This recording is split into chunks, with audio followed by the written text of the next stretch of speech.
बिस्मिल्लाहिर्रहमानिर्रहीम। अस्सलाम वालेकुम नाज़रीन कराम, जैसा कि आप जानते हैं कि इमरान खान इक़्तिदार से निकाले जाने के बाद एक ही बयानिया लेकर मार्केट में आए हैं, और वो ये है कि अमेरिका ने उन्हें इक़्तिदार से निकलवा दिया। और फिर अभी तक तो वो लोगों को यही बावर कराने की कोशिश कर रहे हैं। इंटेलिजेंसिया के पास भी जाते हैं तब भी, बाहर में खिताब करते हैं तब भी, और अपने यूट्यूबर के साथ मुलाकात करते हैं तब भी यही नुक्ता नज़र बयान करते हैं। उनके इस नुक्ता नज़र की तरदीद करने के लिए फ़ौज के तर्जुमान को गुज़श्ता रोज़ एक बार फिर बयान जारी करना पड़ा। नाज़रीन कराम, कब्ल इसके हम आगे बढ़ें,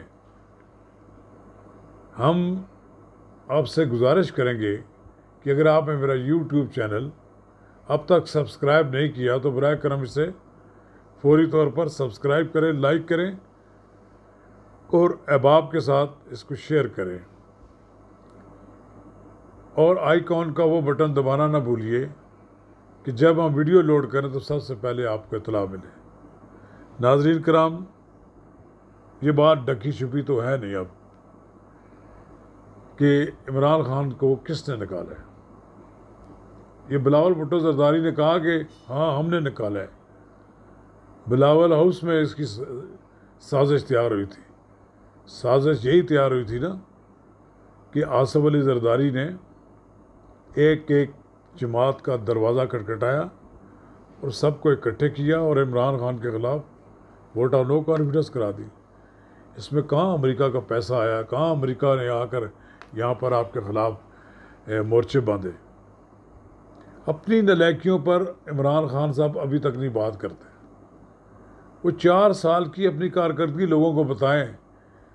भाई आपको इसलिए पहले तो आप कहते थे मुझे कोई निकाल नहीं सकता, जब निकाला गया तो फिर आप रोना रो रहे हैं। आप यही कहते थे ना कि मैंने दुआ मांग रहा हूँ कि मेरे ख़िलाफ़ तहरीक अदम एतमाद आए। आप ज़्यादा बोलते हैं ना, इसलिए आपको ये इस तरह की फजूल बातें आपके मुंह से निकल जाती हैं।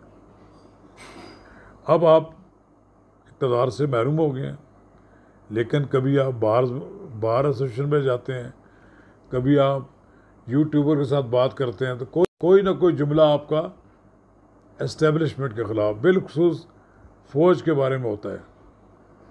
ये वही फ़ौज है जिसने आपके लिए सारा माहौल पैदा किया था, आपके लिए राह हमवार की, आपकी उंगली पकड़ करके आपको इक़्तिदार में चलाया। आपके लिए जो मसाइल थे, पाकिस्तान के आर्मी चीफ ने पूरी दुनिया में राब्ते करके आपको पैसे दिलवाए।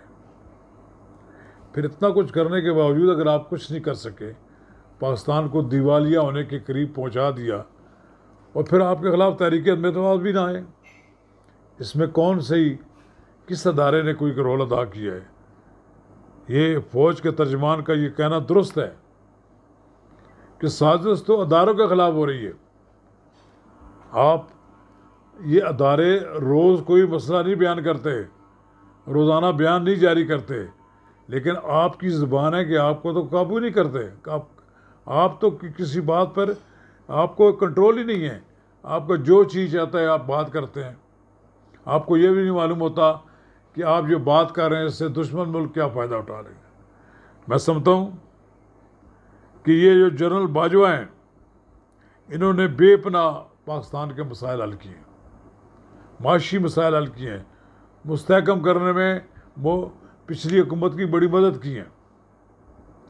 अब इमरान खान साहब का अभी तक बयानिया यही है कि मुझे अमेरिका ने निकलवाया है, या फिर मुझे यहाँ पर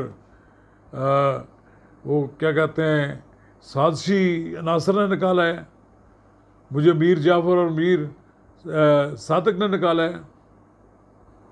और भाई आपने अपने दुश्मन आप खुद थे इमरान खान साहब।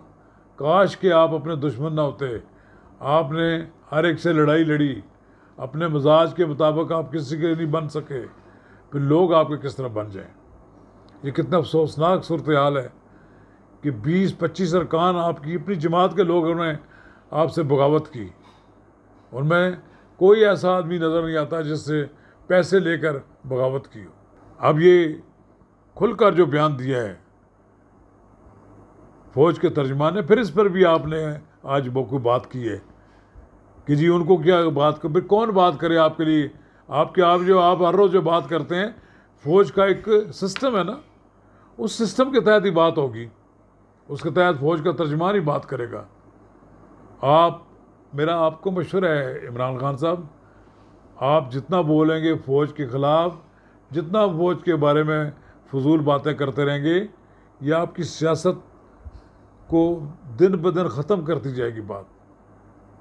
आपके लिए बेहतरीन चीज़ तो यही है कि आप खामोशी इख्तियार करें और मौजूदा हुकूमत को ये जो उसकी मुद्दत है 1.5 साल, उसको पूरा करने दे, वो भी अपनी कारकर्दगी बताए और आपकी 4 साल की कारकर्दगी जो है वो भी सामने की जाए, लोगों को तकाबल करने दें।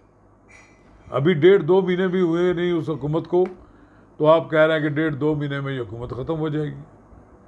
भाई अगर आपको 176 वोट पर अगर हुकूमत कायम रखी जा सकती है, तो फिर आप ये मुझे बताएं, क्या 174 की अक्सरियत पर नहीं कायम रह सकती? रह सकती है। हाँ, वज़ीर आज़म शहबाज शरीफ अगर अपने तमाम इत्तेहादी जमातों को साथ देकर चलते रहे तो कोई वजह नहीं है कि अगस्त 2023 तक ये हुकूमत चलेगी, और अगस्त 2023 में अगले इंतखाबात का ऐलान होगा और अक्टूबर 2023 में इंतखाबात होंगे, 23 में इंतखाबात होंगे। इमरान खान साहब, जिस क़याम के लिए आप नवंबर में से कब इंतखाबात कराना चाहते थे, वो तो आपके नसीब में नहीं है, वो तो कुदरत ने अब वज़ीर आज़म शहबाज शरीफ के नसीब में रखा है कि आइंदा आर्मी चीफ की तकर्री, आइंदा फ़ौज में आला सतह पर तब्दीलियाँ, ये सब बातें वज़ीर आज़म शहबाज शरीफ के दौर में होंगी। काश आप चौमुखी लड़ाई ना लड़ते अपोजिशन के साथ। हर उस आदमी से आपने लड़ाई लड़ी जिससे समझते थे कि वो कल आपको चैलेंज कर सकता है। आपने कितने लोगों को जेलों में डाला। अब आप कह रहे हैं कि नैब ख़त्म हो गई है। नैब को रैशनलाइज करना तो कोई बुरी बात नहीं है। क्या नैब के कानून में ये बात दुरुस्त है कि 90 दिन लोगों को तहखानों में बंद रखा जाए कि वो धूप भी ना देख सकें, सूरज भी ना देख सकें? क्या आप गिरफ्तार करके ले आए और मुलज़म को कहा जाए कि आप अपने आप को बेगुनाह साबित करें? कानून है दुनिया का। अगर नैब का दायरा समझता है कि कोई आदमी किसी ने जुर्म किया है, उसको साबित करना भी उसकी ज़िम्मेदारी है। लिहाजा मैं ये कहूँगा, इमरान खान साहब, पाकिस्तान को IMF के हवाले आप करके चले गए हैं। अब IMF के पंजे गाड़े हुए हैं उसने पाकिस्तान पर। पाकिस्तान को कहीं से भी फुर्सत नहीं मिली हुकूमत को। $6 बिलियन पैसे ना मिले तो मुमकिन है पाकिस्तान डिफ़ॉल्ट कर जाए। इसका क्रेडिट तो आपको ही जाता है। आपने पाकिस्तान को वहाँ छोड़कर चले गए हैं जहाँ इसका कोई रखवाला ना होता। क्या ये जो आपकी पॉलिसियाँ थी, क्या ये पाकिस्तान को मजबूत बनाने वाली पॉलिसियाँ थी? आपने कहते थे हम IMF के पास नहीं जाएंगे। आप IMF के पास गए और पाकिस्तान की तारीख के सबसे ज़्यादा कर्ज़े भी ले लिए। इतने कर्ज़े लेने के बावजूद भी पाकिस्तान माशी तौर पर मुस्तहकम नहीं हो सका, तो उसमें आपकी गलतियाँ तो हैं ना। लिहाजा मेरा एक ही मशवरा है, इमरान खान साहब, फ़ौज के साथ लड़ाई बंद करो। फ़ौज को तनकीद का निशाना मत बनाओ। फ़ौज पाकिस्तान का एक वाहिद अदारा है जो गैर मुतनाज़ा है, और जिसके गैर मुतनाज़ा होने में ही पाकिस्तान की अफियत है। ये पाकिस्तान की कौमी सलामती के लिए फ़ौज का अदारा ज़रूरी है। इसे पब्लिक में डिस्कस न करें, इसे पब्लिक में ज़ेर बहस न लाएं। इसी में आपकी बेहतरी है। शुक्रिया।